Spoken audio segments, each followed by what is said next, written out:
day I don't know what in quarantine. I live in the tri-state region, so I have offices in Connecticut and New York, and those have been closed for a while now. And we're all working from home. But for me, like, I am not the type of person that likes working from home. I just don't. Like, during the week, I like to be social. I like to go into the office. I like to have meetings in person, and hang out with my friends. And then on the weekends, I try and hermit because it's almost like an energy recouping. So this of just being by yourself all day, every single day is weird.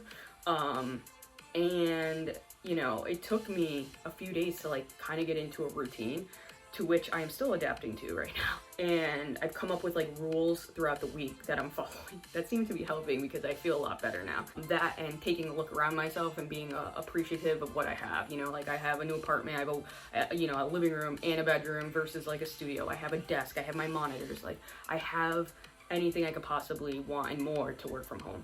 As you know, a third day approach, I kind of came up with like a way to not be so crazy. So for example, like, you know, I'll wake up and I'll make coffee, which is also something I just taught myself just now. Took me 3 days to get into the coffee, like the measurements right. Yeah, they should really just not, that's a thing. I will just literally not move from that desk until it's time to eat. About 12:30 or so, I'll start and I'll have my first meal, and I'll go to the kitchen table. I refuse to sit on my couch at all during the workday. I will not sit on my couch. Another thing that's hard for me to do is to take breaks. Normally when I'm in the office, I basically work, eat, and then like I'll work a little bit, but I'll change scenery and I'll go home and I'll work the rest of the day. So having that break of even just, okay, you know, when it hits 3:34, whatever, I'm gonna leave. Like, not even having that, where you could take the 10-minute drive home and just like listen to music and like get some sun in your face.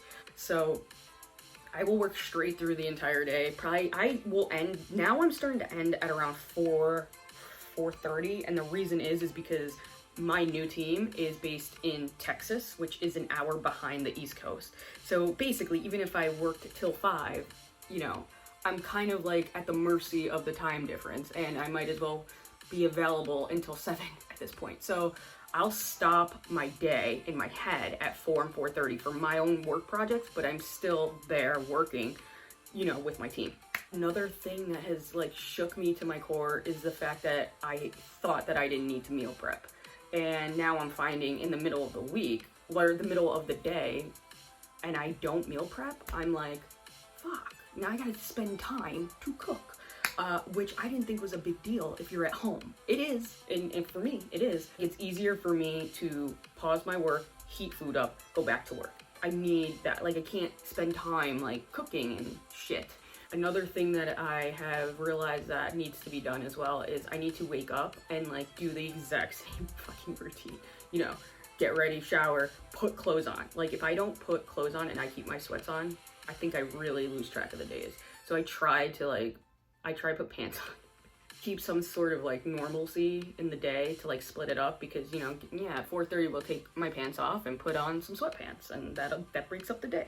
And this is the most I've watched the news during this outbreak since I don't even know. I think the last time I tuned in was the season finale of the 2016 election.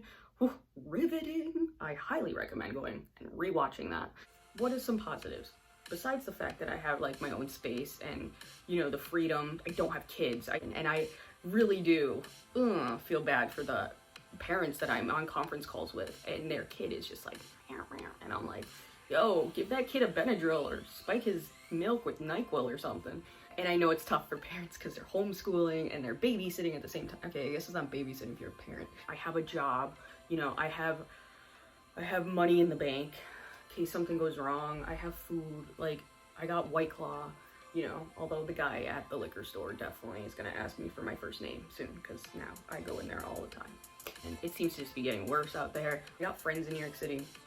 I think I talk to them every day, if not every other day, just because they're smack down there, and it's like, that is just like, ugh, like it's like the pulse of the beast. And like normally in my free time, I will work, and so I've had to like stop that. I try to do things that are not like me being on a device, whether it's writing in my book, whether it's spray painting, whether it's cooking, even though I don't need to cook right now. I mean, so far, after the first few days of getting used to this new life, I feel better. Like, I feel better. Like, okay, I got a grasp on this. I got a grasp on how I'm living my life day to day right now. Okay. But what happens when they flip the switch and they're like, all right, we're back to normal? I'm like, I don't want to be near any people. That's what's going to happen. Watch.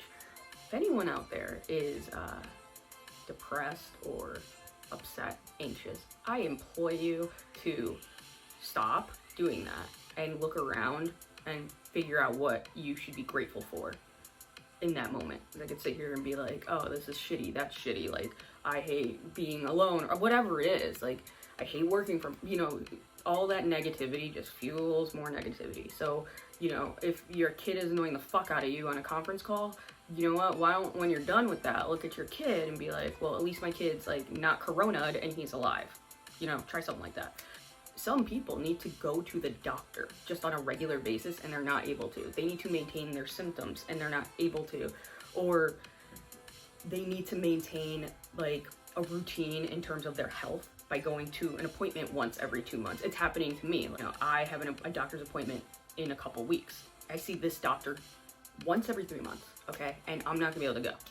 So, and that's me being, like, able-bodied, young, and, that's me. But I have people who, in my family, who need to go to the doctor, who need to get their blood checked, who need to get blood transfusions, who need, like, these things that are not available right now, and it's a ticking time bomb for these people. Will I live without seeing my doctor next week? Yeah, like, I'll be fine. But other people will not, so this virus really needs to end. So I guess the positive part of that is that for now, most people I know are healthy. As negative as this could, and dark that this could get, I try not to make it like that. But there are some real facts that you just gotta, like, accept and deal with, and how you choose to feel, how you choose to deal with them is what makes your day.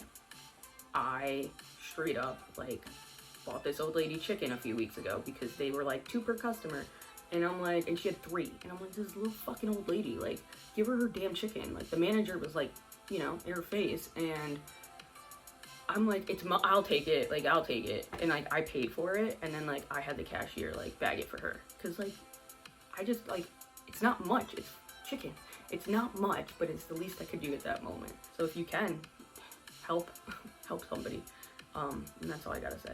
I hope everybody makes it through, and that's all I gotta say. We're done.